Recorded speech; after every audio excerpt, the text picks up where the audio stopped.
Hi, it's Tuesday, June 30th, 2020, and this is the Pro and the Con Show, and I am your host, Michael James Ott. As always, welcome to the show. So the purpose of the show is, we're really struggling here with being good community members and neighbors and citizens, really. And so, I come from a place here where I was really very apathetic about a lot of this stuff, but as I talked about in the last show, clearly some issues have come up here, and when Mr. Trump was elected, and again, I talk about the show, not Democrat versus Republican or anything like that. This is abject fact, like the earth is round. And yes, there are people that think the earth is flat, but the fact is the earth is round. And another fact is that Mr. Trump should not be president of the United States, and it has to do nothing with Republican versus Democrat or conservative versus liberalism or anything like that. It has everything to do with that guy has serious problems, and he has the one strength, which is tenacity, and all he cares about is filling his pockets with money and accumulating wealth, influence, and power, which I've talked about why that's one of the major evils of that kind of drives everything that's bad in our world. But in any case, the whole point of this show is to, when I say be better citizens, by the way, reminder quickly here of the Independence Day event. So wherever you are, 1 p.m. Eastern Time, 12 noon Central, 11 a.m. Mountain Time, or 10 a.m. Pacific Time. Now, I was originally, when I started talking about this months ago, encouraging people to, get out in the streets, in big crowds and talk to each other and stuff like that, kind of like block party kind of thing. Well, now with the pandemic, no, don't do that, but you can still talk to people around you, your neighbors, your friends, your colleagues, your coworkers, and say, today for this next hour, I'm talking to you and telling you that I intend to be a better citizen. I intend to try to look at these issues and look for, because they always exist, these major issues before us: gun control, abortion, the whole resolving all of this issue with the coronavirus and COVID-19, sickness and so on. All of it, pro and con, good and bad, for and against. And we've got to work together to understand that, to have that canvas so that we're making the right decision going forward. One of the things that occurred to me about why we're not being the best citizens sometimes is we sometimes, and fairly often for some of us, maybe all the time for Mr. Trump, is if it's not happening to us, if it's not our problem, why do we care? If it's not our problem, why do we care? That's somebody else's problem. And the title of today's show is It Could Be You. It could be you. And so, okay, just a few snippets of my life here. So back when I was in high school, I think I was a senior in high school, and I was a stage guy. So they were putting on the plays and stuff like that, and I worked, on stage lighting and sets and moving them around and all this other stuff. And we put on some plays, one or two of them a year, I don't remember. But I had fun doing it, and it was a chance to hang out with friends and stuff like that at the high school. And one day, it was quite late, and I was the last one leaving the high school. Everyone had left, and I was kind of I think I'd been given a key or whatever, and I was locking up at the end after a play or something like that, or after a practice. And I went to get in my car, and the car started, but it wasn't running very well. And I was able to, I lived about 8 miles away from my high school. And, it's pouring rain, by the way. It's one of these, it's during high school. So I think it was November or October or something, but it's quite cold and it's raining pretty heavily. And I'm trying to get home to my home 8 miles away, and there's like a major highway that runs between the two towns, and I managed, even though my car was running terribly, I managed to get out onto that highway, and I got not quite halfway home, and the car just completely died. And it's late. I don't know, it's got to be, midnight or something, 11 midnight, because it's just really late. And this is a pretty rural area, and not much traffic, and time went by and no one came. And then eventually I saw headlights coming from the town, and so I even though I just had like a sweater on and it was pouring rain, it was the first car that had come in, I don't know, like 45 minutes or something. So I jumped out of the car and I'm waving, and hoping that they will stop. And turns out that they did stop. So a Good Samaritan stopped, and it was a woman. It was a nurse, and she actually was a nurse at the hospital in Ottawa, but she lived in Streator. So she went past my little town, another 8 miles to her town. And I was like, "Oh, can you help me? My car, I'll never get home. This is like in this rural area out in the middle of the cornfields in whatever, November, October, whatever." And she said, "Oh," she looked at her car and at the gauge. She's like, "I've got no gas. I'm barely going to make it home myself if I drop you off, And I said, my dad's got a pump."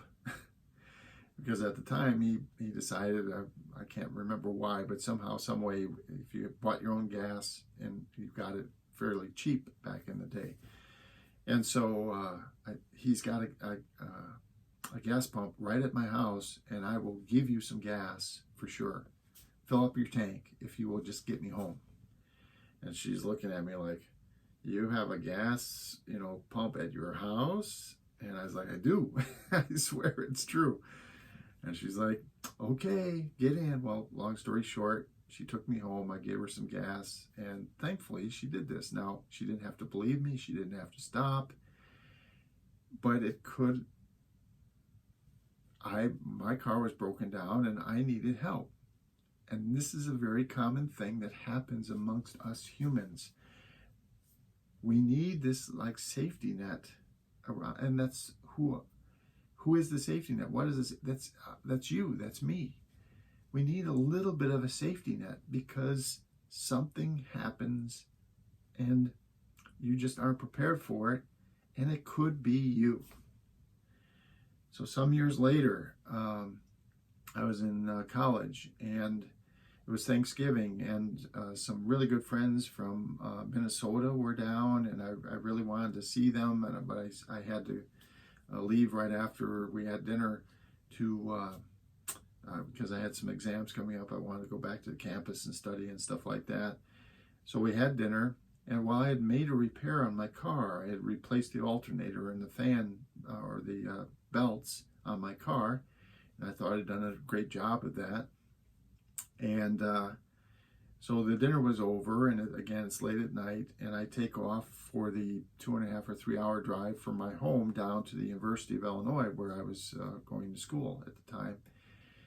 And it's late, and I've eaten a lot, and so I'm kind of drowsy, and I think, okay, if I can just pull over, I'll pull over on one of these side roads, and I'll take a nap, and I'll be fine. I'll wake up, in half an hour or something, and here we go, and I'll go the rest of the way, and everything will be fine. So I stopped the car, turned off everything, and I slept for a while. Well, it turns out I slept for a couple, 3 hours. Didn't realize it, but there you go. And so now I wake up, and I go to start the car, and it won't start. And it's because I didn't do a good job tightening the belt on the alternator, and so the battery was dead. And because I had shut off the car, the battery had run down because the alternator wasn't, charging. The battery had run down. I didn't realize it, and when I shut off the car, there was no power to start it back up again. Again, rural area, So I get out of the car, and it's cold now. And again, I not a person that's well prepared. The Boy Scout motto, I guess, always be prepared, doesn't apply to me. Anyway, kind of stupid and young. I didn't have a heavy coat or anything. It's pretty cold. I mean, not horrifically cold, but freezing, 25 degrees kind of thing. And so I get out of the car and I'm looking around, and it looks like there might be a farmhouse or something, maybe a mile away. And that's it. I mean, that's all I see. So there's kind of it looks like there's a street light or something that's set off back from the highway. And so maybe there's a farmhouse or something over there. So I bundle up as best I can, and I walk that mile over to that place. And sure enough, there is a farmhouse, but it's dark, of course, because it's 2 in the morning, 3 in the morning. I need help. I need help. And so I go to the front door and I knock on the front door, and I keep knocking until eventually some lights come on in the house. And this older gentleman, probably about my age now, he comes to the door, and I tell him what's going on.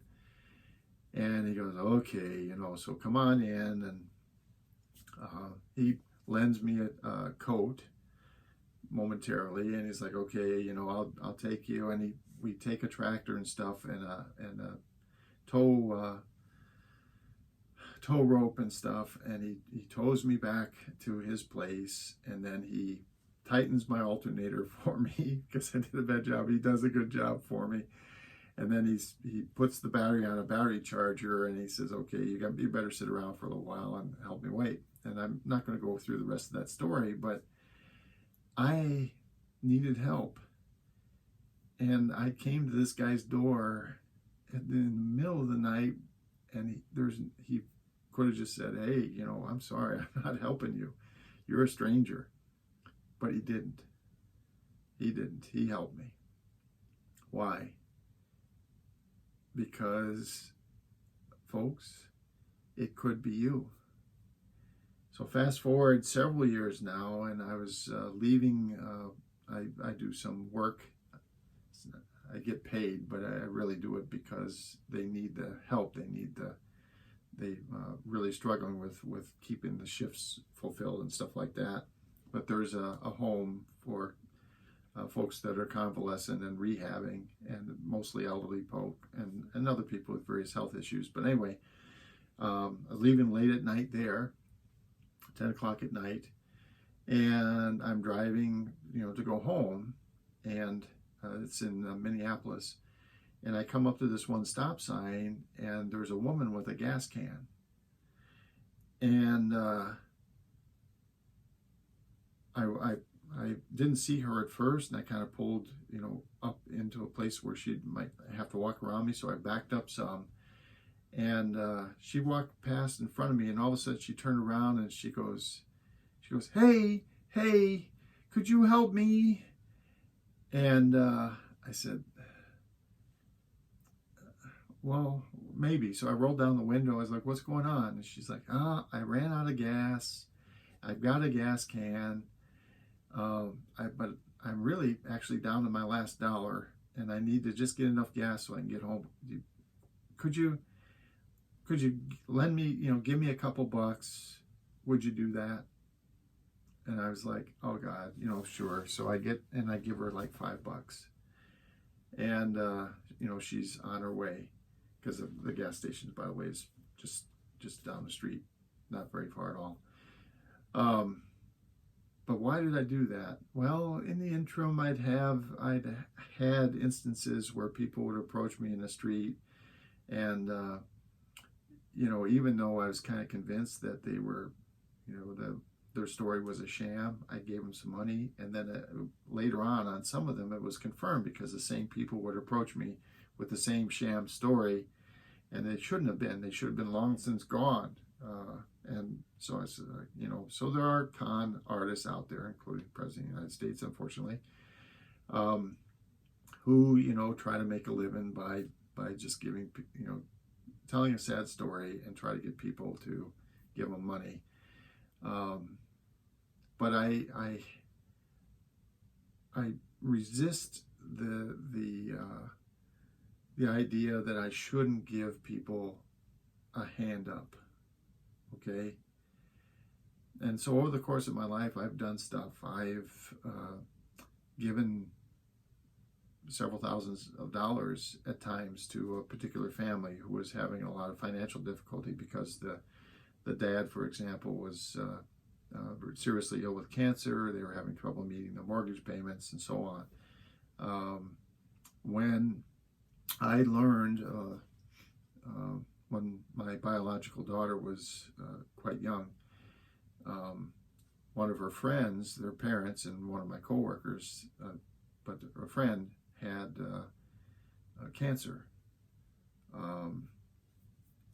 It's not coming to me what it was, but anyway, they went down to St. Jude's Children's Center down in Tennessee, and when they came back, they just talked about how the work at St. Jude's was so great, and everything that they had done was so wonderful, and at St. Jude's, you don't, your insurance might pay, but the families, the people, the children, nobody pays a dime. They go to St. Jude's and that wonderful organization because people give money and such like that. The families that have to go through that horrific, frightening kinds of stuff about having their children being so very, very ill, and having this facility take care of them and nurture their children back to health. So I ended up, even though it didn't happen to me, it didn't happen to my daughter, it could have been me. And so over the course of a couple of decades, I've given them many, many, many, many, many, many, many thousands of dollars. I'm not going to talk about how much. But why? Well, it could have been me. And because the work that they do is so important. So the whole point behind this entire show and the title, It Could Be You, have some compassion. Think, anytime you start thinking, well, why do I care? There's some kind of welfare program or whatever. No, screw that. The heck with them. Why are we funding that? And the answer is, it could have been you. It could have been you. And anytime you start thinking that way, I would strongly encourage you to be a good citizen and think about it in those terms. That could have been me. And could I have used a hand up or at that point in my life if that was me? Okay? For the Pro and Con Show, I'm Michael James Ott. Until the next show, bye for now.